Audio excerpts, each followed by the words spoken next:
কি সুমধুৰ বচন মাধৱী ভ্ৰমণ আপোনাৰ সাক্ষাৎ পাই পৰম আনন্দিত হল কওকচোন বিভ্ৰমণ আপোনাৰ নিবাস ক'ত ব্ৰহ্মচাৰীৰ কোনো স্থায়ী নিবাসস্থল নাথাকে ৰাজন য'তেই তেওঁ পথ ৰৈ যায় ত'তেই তেওঁ নিবাস হয় তথাপিতো সম্পূৰ্ণ ব্ৰহ্মাণ্ডখনে মোৰ নিবাসস্থল আপোনাৰ কথন অৱশ্যে সত্য বিভ্ৰমণ শুনক বিভ্ৰমণ মই এই মহাযজ্ঞ কৰিছোঁ আয়োজন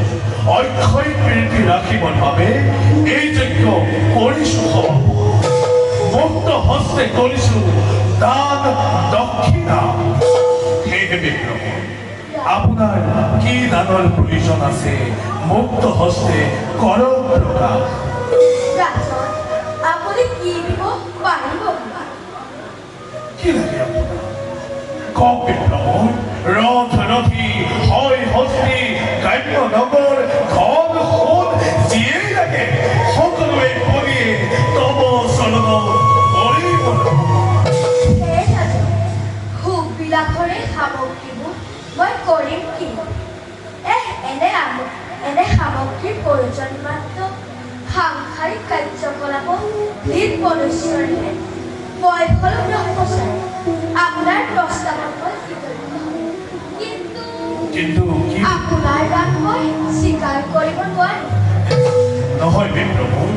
মই মুক্ত হস্তে দান কৰিছোঁ প্ৰদান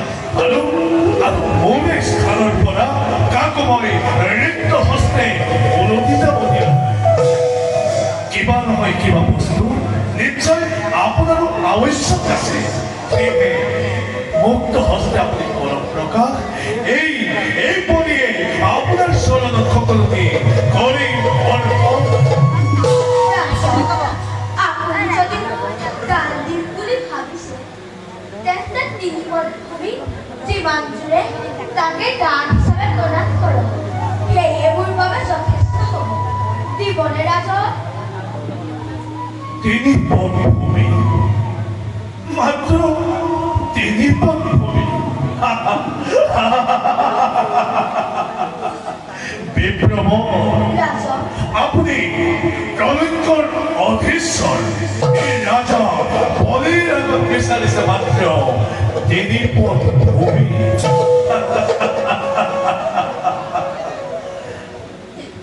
বিভ্ৰমণ ৰাজন এই তিনি পদ ভূমিতে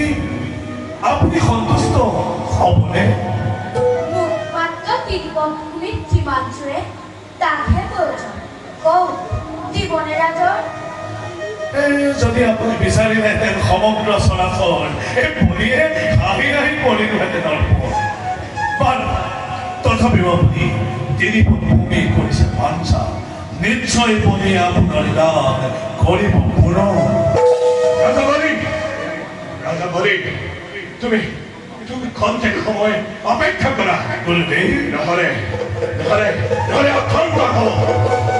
অথন্ত কিহৰ অথন্ত গুৰুদেৱ ৰাজাবলী তুমি ভাবিছা তুমি হৈছা তেওঁলোকৰ ঈশ্বৰ তেনেস্থলত তোমাৰ পৰা আৰু একো সম্পদ নিবিচাৰে কেৱল মাত্ৰ তিনিপদ সম্পদ বিচৰাৰ কাৰণ কি থাকিব পাৰে গুৰুদেৱ ঋষিমুনি দানৰ সীমাবদ্ধতা তুমি বুজিবলৈ চেষ্টা কৰা নাই কিয় মই পূৰ্ণ বিশ্বাসেৰে ক'ব পাৰোঁ আন কোনো নহয় তেওঁ হৈছে স্বয়ং শ্ৰী হৰি কৃষ্ণ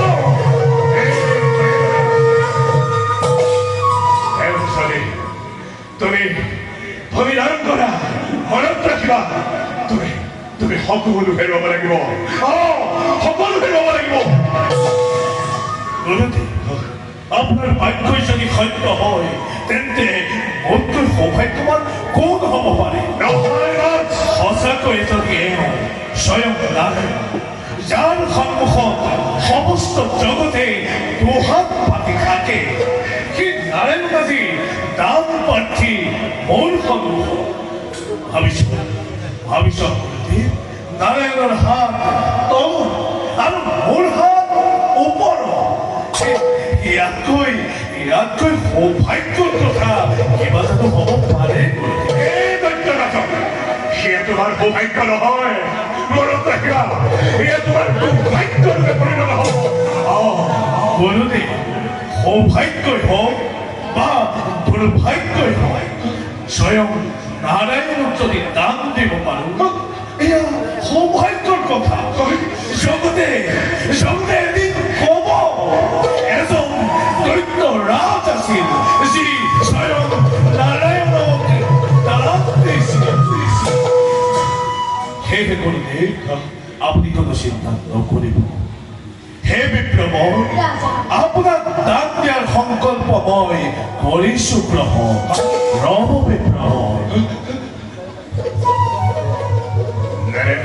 পুনৰবাৰ ভালদৰে ভাবি চাওক বিপ্ৰম সঁচাকৈ কি তিনিপদ ভূমিয়ে আপোনাৰ বাবে যথেষ্ট হ'ব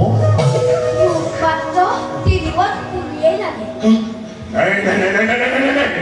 মই খবৰে দিলোঁ নাৰায়ণ যদি দেৱতাৰ সীতাকাংক্ষী ময়ো দানৱৰ সুদক্ষী অধিক এই কাৰ্যৰ পৰা মই বিৰত ৰাখিবই লাগিব এতিয়াই কমণ্ডলৰ জল লৈ মই কৰিম সংকল্প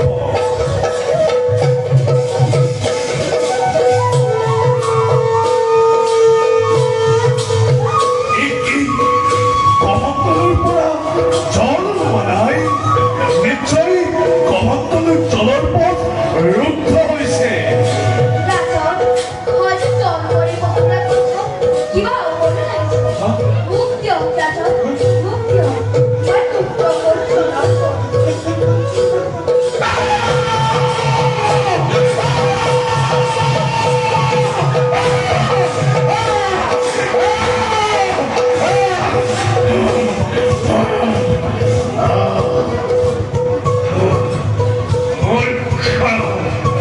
মূৰ্খ বলি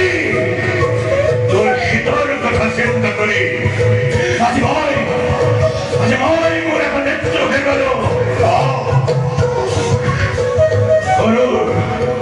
গৰুৰ আদেশ অমান্য কৰাৰ কাৰণে আজি মই দিছো তই অৰ্জন কৰা এই তিনিওলোকৰ বৈভৱ এই মুহূৰ্ততে হেৰুৱাবি